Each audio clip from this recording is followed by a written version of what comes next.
In southern Tamil Nadu, two neighboring villages Melur and Padiyankulam in Tirunelveli find themselves in constant conflict as the latter is denied a bus stop. Padiyankulam's inhabitants, who belong to the oppressed communities, are forced to use the bus stop of Melur for commuting, which irks the locals who belong to the dominant castes. Despite multiple petitions, Padiyankulam is constantly denied a bus stop thanks to the influence of Melur's local government. Sometime in the late 1990s, KARNAN, who is from Padiyankulam, wins the local deity's sword as part of a competition, which had not been won for years. Weeks later, KARNAN participates in an open selection camp for the Central Reserve Police Force, CRPF, where his grandfather Yima Raja is worried that KARNAN would lose the opportunity to join government service if his hot-headedness would involve him in any legal trouble with the Melur villagers, and is constantly looking out for him. Within Padiyankulam, KARNAN and Yaman are considered unruly by many except its chieftain Duryodhanan, who befriends them both. This does not sit well with Vadamalayan, one of the village's heads, who desires to marry KARNAN's sister Padmini, who is far younger than him. Vadamalayan's sister Draupadi, who is in love with KARNAN, misunderstands the situation during the latter's brawl with her brother and breaks up with him. Meanwhile, tensions escalate between Melur and Padiyankulam, as KARNAN along with his friends and Yima Raja vandalizes a bus for not stopping by to help a pregnant lady. The bus owner files a complaint with the police and the district's police superintendent Kanabran arrives on the scene.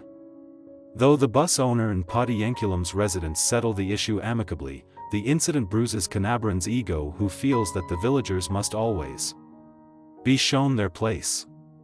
He asks Padiyankulam's village heads to come and sign at the area police station, only to brutally assault them for an hour and lock them up overnight.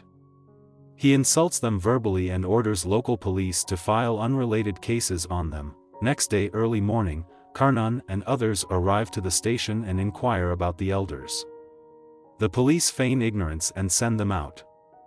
The helper boy in the tea shop outside tells KARNAN about the incidents of previous night, and KARNAN storms into the station. The guys fight off the police, find the elders on rooftop under the burning sun and take them home using a confiscated tractor. Padiyankulam barricades itself and prepares for a police attack to face the consequences of KARNAN's actions. However, the district collector warns Kanabran to avoid casualties at all costs.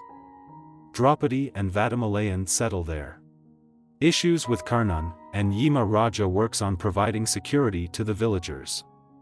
However, KARNAN receives his appointment letter from the CRPF.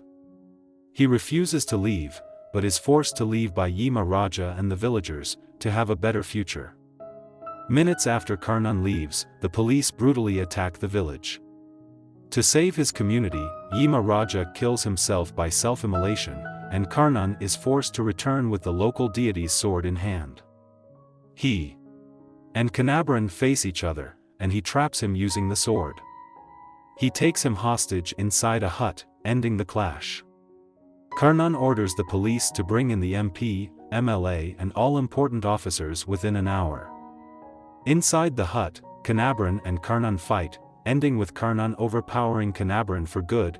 Kanabran again exalts his caste pride and predicts that KARNAN's village will be soon destroyed due to his actions. Enraged, KARNAN decapitates Kanabran, and he is arrested. KARNAN is released from prison after 10 years. The village Padiyankulam has gotten a bus stop. Many of the village youths are now educated, but most of the older village heads succumb to medical issues caused as aftermath of the police brutality. Padmini is married and the village's community hall has a picture of Yima Raja painted on a huge